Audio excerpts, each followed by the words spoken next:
Hello mga kasari! Welcome sa aking YouTube channel. Ayan, ako ay may in-order sa Shopee na stackable bin pero clear siya. Acrylic ba tawag dito? Hindi ko alam kung acrylic to. Mas maganda siya doon sa ganito mga kasari, yung stackable bin natin na dati. Na nilalagyan ko ng mga Fabcon at saka mga powder na sabon. So, ipapakita ko sa inyo ang unboxing ko at yan. Ilalagay ko na rin dyan kung magkano ko siya nabili.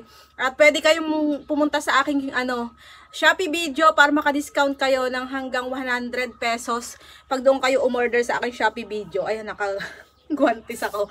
Kasi sobrang alikabok dito mga kasari. Hello! Tayo ay mag-unboxing ngayon ng in-order ko.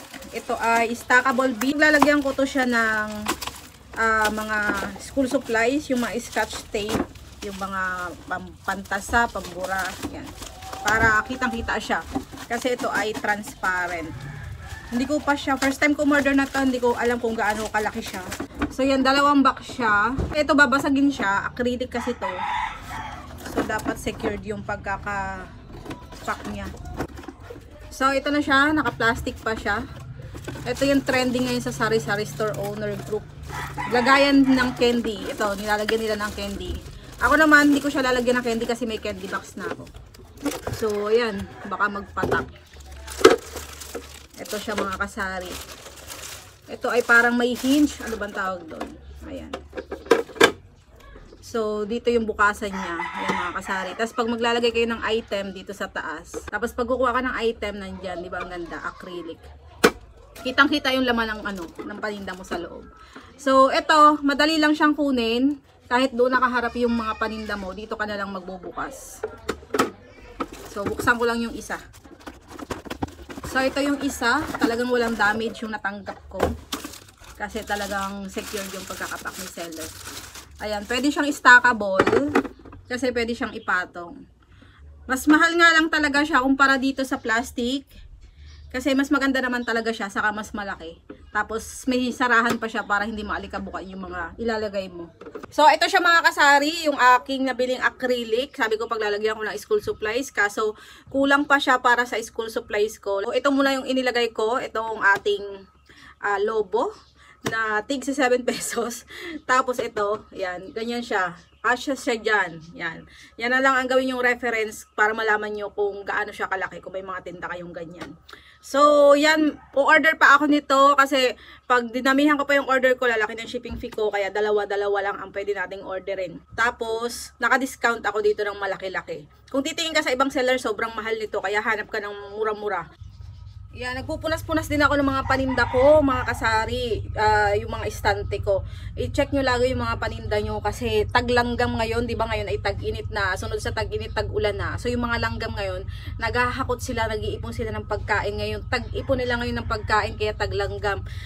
May season yung langgam ha, hindi lagi silang nandyan. Hindi porke may matamis dyan, napunta sila. Talagang may season sila. Katulad nito yung aking marshmallow. Nakaselyo na siya. Hindi ko alam kung bakit paari nakalusot din So, ang gagawin ko, lilipat ko siya ng container para mahiwala yung langgam. Pwede pa bang ibenta to? Pero kakaunti lang naman pa ang langgam. Ayan, nakita ng customer na bata. Bibili sana siya. May langgam. Ayan. Ang dami pa naman. So, yan. Nag-spray ako ng dito. Hindi naman direkta sa pagkain ha. Ito yung pangontra ko sa langgam baulilay. Doon sa mga kung saan sila nang gagaling. Kasi pag nag-spray ka na doon sa pinaglalakaran nila, hindi na yung makakapunta sa pagkain kasi na-block mo na siya doon sa pinanggalingan niya.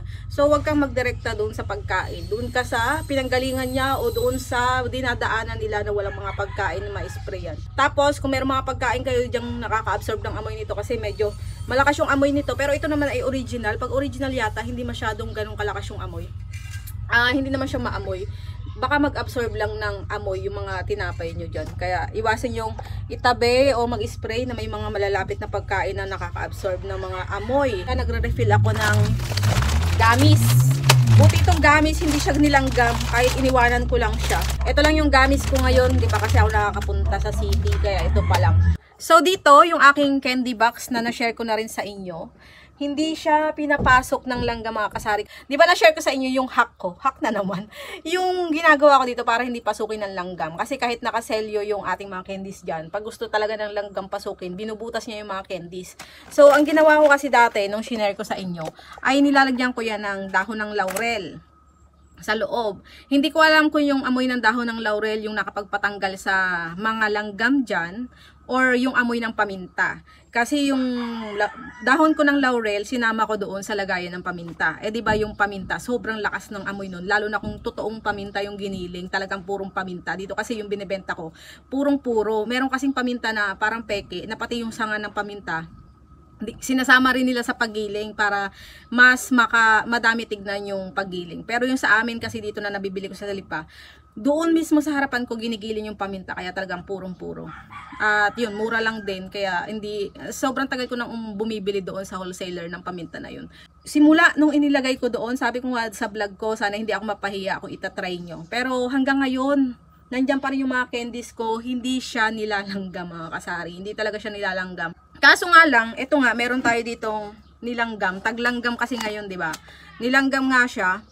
Hindi naman natin ito pwedeng lagyan ng dahon ng laurel kasi lalasa doon sa pagkain. Kaya ito lang yung mga nakaselyo. Nilalagyan ko bawat box niyan, bawat lagayan dyan ng candy, meron siyang mga dahon ng laurel. Sa pool noon, hindi na siya nilanggam mga kasari. Kahit yung mga lilikot na langgam, yung itim na langgam, hindi talaga siya pumapasok dyan, lalo na yung itim. Kasi ang daming klase na langgam, di ba? May itim, may maliit na langgam, may malaki. Yun ang malupit, yung malaki, yung talagang pinupuntahan niya, yung mga bigas. Doon ka talaga malulugi. So, ito naman yung iba nating mga candies. Ayan, Against the Light. Against the Light. So, bukas may delivery ako from grocery. So, saka natin dadagdagan yan. So, sobrang benta ng candy natin, kaso sobrang mahal na niya. Katulad ng Max, hindi na siya pwede. Pwede pa siya sa piso. Kaso, lugi tayo sa effort every time na may bibili. So, 4-5 piso na yung aking mga candies. Katulad ng lollipop, 4-5 piso. Pero itong lips ko na lollipop, ayan, 3-5 piso kasi mahal to kumpara doon sa ibang lollipop. Tapos may tig-3 akong lollipop. Itong fruity na ibang flavor.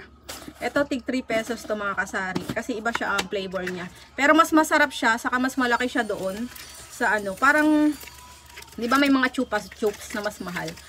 Parang ganun. Pero mas mura pa rin to sa chupa chups. Iba-ibang flavor niya mga kasari. Pinakamabenta dito gamis kasi piso pa rin yung benta ko ng gamis. Ito tissue lang yung pinanlilinis ko dito. Tapos pag naglagay ako dyan, first in first out din. Kasi pag naiwan yan dyan, yung ibang items natin dyan, yung ibang candy natin dyan, baka masira. Katulad nitong how-how, hindi ko siya dati na first in, first out. Alam nyo, binalik ng customer kasi na siya. Di ba puti yan? Binalik niya sa akin, manilaw-nilaw na. So, kasi wala namang expiration bawat, isang pirasong candy. Hindi ko alam kung expired ba siya o So, ang ginawa ko, pinalitan ko na lang ng ibang items yung binili ni customer. Tapos, ito mga kasari, share ko sa inyo to. Nabili ko sa Shopee. Ayan, ito 5 pesos yung benta ko nito. Ayan, punta rin kayo sa aking Shopee video, Nip Store. Makikita nyo to doon para maka-discount kayo pag umorder kayo. Free shipping siya. Tapos, may discount pa ako galing sa Shopee video. Kaya, nabenta ko siya ng 5 pesos. Tapos, kahapon, nag-ayos ako ng mga biscuits. So, yan ang aking mga biscuit. Meron nga pala ditong basag na salamin. Hindi ko pa napapalitan. Kasi naman, yung asawa ko nagtinda ng soft drinks na inilalagay sa plastic. Ngayon, inilagay niya lang dito sa stante. Ngayon, yung bata, turo pa ng turo kung ano-ano. Yun. Gusto ko yun. Nasagi ng bata, natumba. Ayan, natumbahan siya, nabasag. Ayan, nabasag. So, naghahanap pa tayo ng ipapalit dito kasi yung mga pinsan ng asawa ko, gumagawa sila ng glass and aluminum. So, hindi ko pa nalilingilan ipagawa to. Pero parang mura lang daw to, 300, mga ganyan. Ayan, mabenta rin sa akin tong stickers na to, paubos na, binabalik-balikan ng mga bata. Kahapon may pumunta ditong bata, kasama yung kanyang nanay, nagrereklamo yung nanay kasi ang layo nung pinanggalingan nila. Yun ang sinasabi ko sa inyo, dapat may pang-akit kayo ng bata. Kaso yun nga, sa nagrereklamo yung nanay, ang layo-layo naman ang pinagdalhan mo sa akin, ito lang palang bibilihin mo. So, yan, gustong-gusto ng mga bata yung mga stickers, yung cotton candy. I-share ko sa inyo yung nabibili ko sa Dali na malakas sa akin. 10 pesos ko siya binibenta, twist, So, yan lang guys. Salamat sa inyong panonood. Sa hindi pa nakaka-subscribe, please subscribe sa aking YouTube channel, Lisel Domdom. Bye-bye. Happy selling.